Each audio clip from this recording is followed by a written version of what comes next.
Hey guys, Disallow Magic here, and unlike some SJW idiot, when I make a point, I make sure I support it with evidence. So, as evidence, well, you can't really get much better than this. It's an entire deck that can't be beaten. Yeah, I know, we're looking at, 20, 30 cards from Amonkhet? This deck, right here, I promise you this deck cannot be beaten.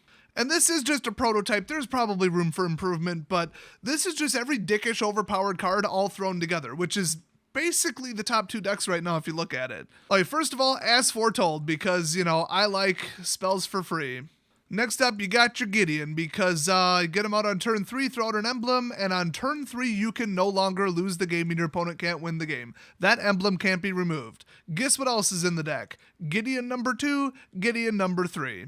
So you could probably just run a Gideon army, except not really because legendary rules, so I threw Kefnet in there. Because why not? He's broken as hell too. Flying indestructible, 5/5 for 3? Yeah, sure. Hell, if you don't get out Gideon or as Foretold, just get out this guy, swing 4 times and win. I mean, okay, in today's standard, that's a little bit unrealistic, but it's theoretically possible. Plus, recurring card draw. Keep that in mind. So Kefnet's your Air Force. What else we got? Spell Queller. Remember that one? Love that one. That's my favorite. Nothing like shutting down your opponent while also adding attack power in the air while also playing blue. Something that's never supposed to happen ever. Fun fact, if you're running as Foretold and it has 3 charge counters, you can play Spell Queller on your opponent's turn for free. Okay, so your opponent sees you coming, okay? They want to blow up Gideon, they want to blow up as Foretold. Turn aside. Simple as that. 1 cost blue. If as Foretold has 1 counter on it, it's 0 cost not blue. Either way, you are going to stop them from blowing up your Gideon, and you're going to stop them from blowing up your As Foretold. And if they can only blow up one or the other, you're still going to win the game because As Foretold wins the game. It just lets you draw your whole damn deck within about 5 turns.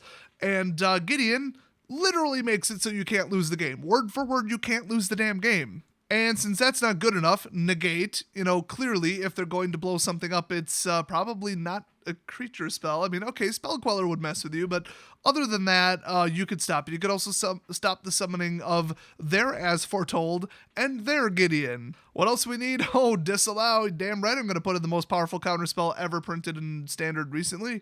Actually, honestly, pretty much as ever.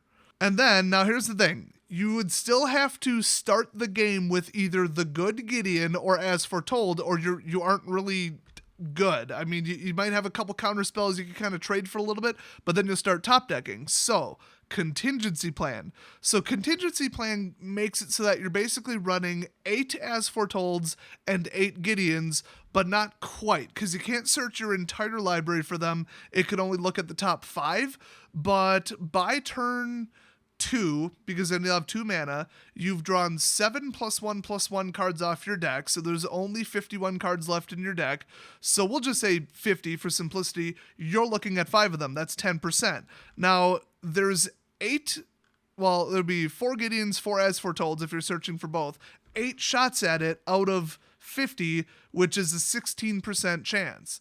Now, considering you probably would have mulliganed to try to get, one of those 2 cards in your opening hand because you need them to win, it actually stacks up to an enormous number. Like, you're going to get these out in a game. And remember, you only have to win 2 and 3 anyway. So you take that into account, you've got like a 95% chance of this working just with 4 contingencies, 4 Gideons, and 4 As Foretolds. So then, you get spells for free, you might as well not be top decking, and Kefnet's only going to get you so many cards. So Glimmer and Anticipate. So you can cast Anticipate for free on your opponent's turn, and then Glimmer, I mean, it's 4. You'd have to have 4 charge counters and As Foretold. You might have to natural cast that, but if you only had 4 lands in play and you spent them all, you still would have As Foretold out there with, we'll say, 2 charge counters. There's your turn aside and your negate for free. You're completely tapped out, and you can still counter a spell. If you don't have to counter a spell once per turn on your opponent's turn, you instead cast another Glimmer or Anticipate during their end step. Do you see how this is a little bit messed up? Just a little bit? The funny thing is I couldn't even fit Dovin Bond in this deck. He's even worse because he draws cards, gains life, and stops attackers. I believe, just looking at this deck, that it can't be beaten. It just simply can't be beaten. I mean, I'm not saying it's going to win 100% of the games, but in a 2 out of 3 with a person who's not an idiot piloting it, and sparing the worst bad luck that has ever occurred in all of human history, you're going to win with this because you can stop everything. You're drawing cards probably 4-1 against your opponent. You've got an Air Force. I mean, you can shut down their spells. You can cast stuff for free on their turn, your turn, both. You can protect everything you have on the field. I mean, I can't think of a strategy that would beat this other than the deck blowing itself up and drawing garbage. I mean, just nothing can beat this. Now, keep in mind, we haven't even seen all the cards yet. I didn't even put Selfless Spirit in here. You could take out Kefnet and put in some kind of, like, unbelievably powerful white creature for, like, 2.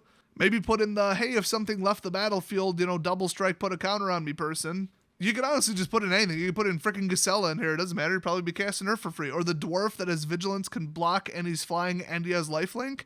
You could throw him in anything. You could put him in the place of Kefnet. Yeah, he doesn't draw cards, but, he's no joke. He'll buy you some time if the deck starts backfiring or they somehow manage to, like, passively remove As Foretold in a way that can't be counterspelled. I can't really think of anything that would describe. I mean, Disallow can literally stop anything in the game. Any triggered ability, activated ability, anything.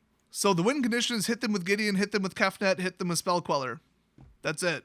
And keep in mind, on top of all this, the other 2 Gideons are not messing around. I mean, unlimited 2/2 White Knight tokens plus emblems, plus they can swing. Yeah. So what do you think, guys? I honestly don't give a crap what anybody thinks about this deck. It just outlines how broken Standard is going to be. This is just an example. I threw it together in less than 10 minutes. Yeah, I'm probably missing something. People are probably going to suggest better cards. That won't surprise me, but this just, as it sits, this is an unbeatable behemoth of a deck. So this is a tiny, tiny little taste of what we're going to have to put up with when this garbage launches.